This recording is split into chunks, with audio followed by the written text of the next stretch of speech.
ઈડરમાં call centre ચલાવતા આરોપીઓના court દ્વારા કરવામાં આવ્યા 5 દિવસના રિમાન્ડ મંજૂર।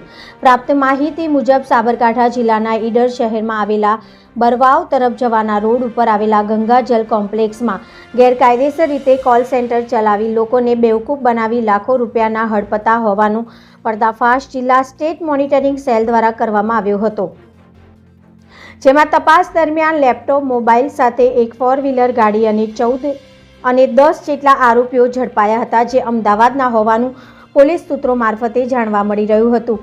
સાથે જ આ કોમ્પ્લેક્સ ભાજપના જિલ્લા ઉપપ્રમુખ મુકેશ પરમારના નામના શખ્સ દ્વારા ભાડેથી કરાર કરીને આપવામાં આવ્યો હતો। આ સમગ્ર બનાવને લઈને પકડાયેલા આરોપીઓની ઈડર કોર્ટમાં રજૂ કરવામાં આવ્યા હતા, જ્યાં ન્યાયાધીશ દ્વારા આ તમામ પકડાયેલા આરોપીઓના 5 દિવસના રિમાન્ડ મંજૂર કરવામાં આવ્યા હોવાનો હુકમ કર્યો હતો।